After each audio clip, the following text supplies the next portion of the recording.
Was not pleased with the way the game started in any phases. We didn't start fast enough. Offense, defense, or special teams. We can't go out there and do things like that. I thought the defense really stepped it up really in the second half, and then our offense really didn't do much. We got to continue to execute better. We can't turn the ball over. We got to learn to start faster in all phases. We got to figure out a way. Obviously, we ran for over 200 yards, but we have to have that consistency throughout the third, fourth quarter when we needed it. We have to own the football and be smart with that. We got to start faster. Special teams, we got to be smart in our return game, making sure we're not returning balls at the end zone that put us in a detrimental position. But we got a lot of work to do. There's a lot of guys in the locker room, licking their wounds because they're not happy. They're not happy, and it starts with me. I got to look myself in the mirror and see what I got to do as the head coach to better prepare our team and make sure we are putting ourselves in a successful position, the way we practice, the way we do things, and when we step on the field on game day. Hey, Stephen Johnson, go ahead. Hey, Ryan, that slow start defensively, do you think that was kind of, was some of that expected rust, or was it just kind of something SMU was kind of just showing you guys early on? No excuses. We're not going to use rust or anything of that nature. We've got to be able to execute, whether it's the call, the assignment, all around. We're not going to sit here and make excuses for anything. We just, we started off slow. We've seen that in back-to-back games, so we've got to figure out a way to make sure we're preparing our guys for those opening drives and making sure what we're doing, right? We got to find ways to get off the field on third down. We saw again in this game where, we had the quarterback in our grasp and allowed him to make plays and not be able to get off the field. Woulda, coulda, shoulda, but we've got to find a way to start a little bit faster on defense. Terry Davis, go ahead. How you doing, Coach? Hey, Terry. Hey, what do you contribute to offensive struggles in the second half to not getting the big play when you needed it, even though you got it most of the game, but when you needed to get it, you couldn't get it? Yeah, credit to SMU. They had a good defensive game plan that stopped us.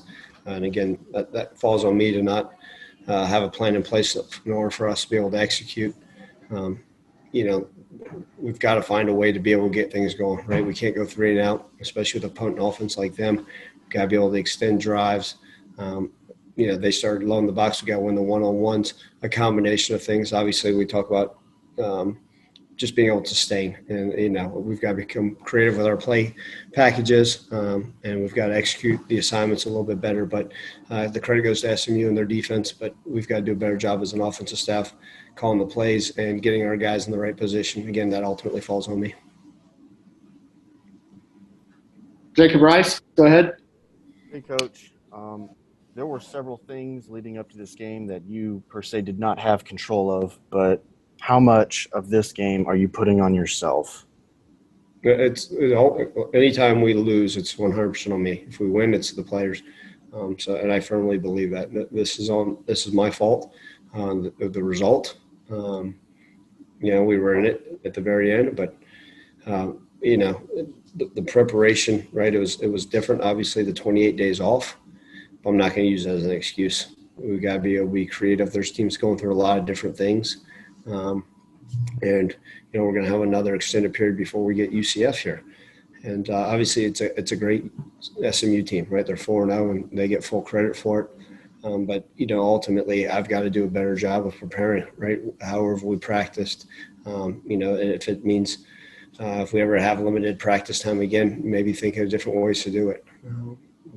And then finding a way, right, coming out of halftime. Obviously, it wasn't much. If you're a fan of offensive football, the second half wasn't a whole lot on display, in credit to our defense. But, again, SMU did a great job stifling us. But ultimately, the loss falls on me, and I've got to do a better job in all 3 phases. Thank you, Coach. Brian Moss.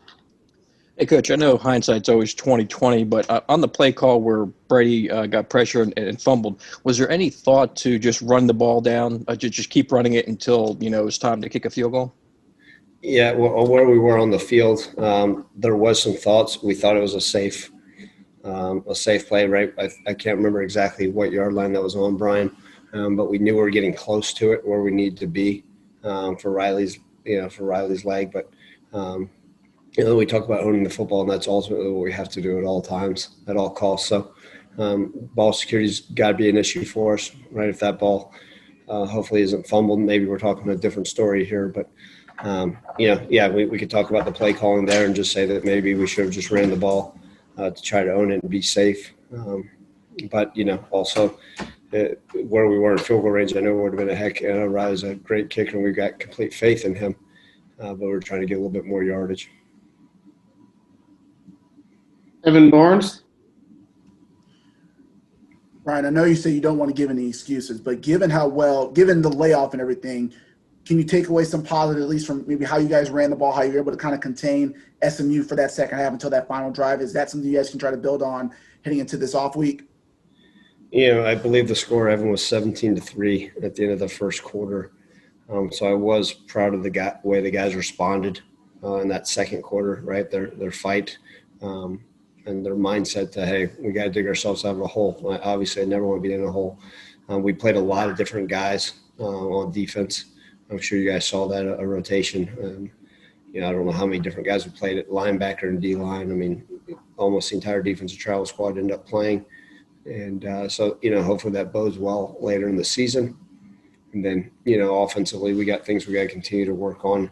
It was great to have a nice rushing attack in the first half. But, again, ultimately I need to come up with some better answers in the second half to find ways to be creative so we can keep running the football. Christian Fowler. Coach, you said you were proud of the way that the guys battled back after falling down. What does it say about the locker room and the players that they were able to come back from a 21-point deficit and have a chance to win the game at the end?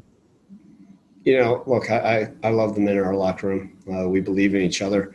I told them that, right, we faced adversity, and we have faced adversity like people all throughout the country, since this pandemic and other things are occurring in our society. And obviously we've had unusual circumstances over the past month for a college football team. I said, the adversity makes us stronger. And I looked at them, each one of them, had their heads held high in the locker room. Yes, there were some tears, some broken hearts, but I told them we still got a lot of football left, right? This one game doesn't define us. I'm proud of them for the way they battled, but we got full faith moving forward in what we need to do. Our guys, I use the mantra all in, as you know, and I firmly believe that we have a locker room of men that are all in and want to continue to get better. I told them each person needs to look in the mirror and see what we can do to get better. It starts with me. Steven Johnson. Ryan, you guys were able to get Jacoby back. I know he kind of gave it the big play. Well, kind of gave it the big play earlier, but overall, how was it just kind of having him back, and what kind of impact did he just have on the secondary and defense in general? Well, Jacoby's a fantastic player and a great leader. I'm sure, as you guys saw, also he was out part of the game. He missed most of the third quarter. So, but it was good to have him back. He does a wonderful job. Look, it's a talented SMU team, and they made some big plays. We knew they had talent at wide receiver, tight end, and running back. Obviously, the defense did a nice job versus their run game, but we can't give up those big passes, right? Those short screens that go for long yardage, and the chunk plays over our heads. So, but Jacoby's one of those guys that I know, if anything, tonight he'll be watching the game film. He'll be in the office early, ready to roll, trying to improve the game. Jacob Rice, last question. Coach, putting this on yourself, does that help your players go into next week knowing that they played well, or is there something that you're reminding them of that they can carry themselves throughout this next week against a big UCF team? Well, ultimately, because of our locker room, they don't sit there and point the finger at me, which I don't mind if they do. But they know that I got to do a better job, and it starts with me getting better and putting them in positions. But they all know what we need to do to prepare better, to work harder, watch more film, take care of our bodies better, and, have a great week of preparation. And that's the nice thing, is that the resolve of our young men is there, and I wholeheartedly believe in them. And so, I don't when we get on the plane today, they know that there's things that we need to correct. Obviously, we've got a lot of film to watch, plenty of plays to be watched and learn from. And that's the thing, is our guys will be eager to watch that, to learn from it. We're going to meet with the team tomorrow afternoon and show them the good, the bad, and the ugly. And ultimately, right, any of those things that I put in a bad spot, I own up to. And I think that's one of the reasons we have a mutual respect between our players and I, is because I'll let them know, hey, I've got to do a better job. But they end up looking back and saying, Coach, we got your back and we're going to continue to work hard, because they weren't all perfect. That's the reality of it. And we've got to, as an entire team, as a Memphis football program, find ways to continue to improve.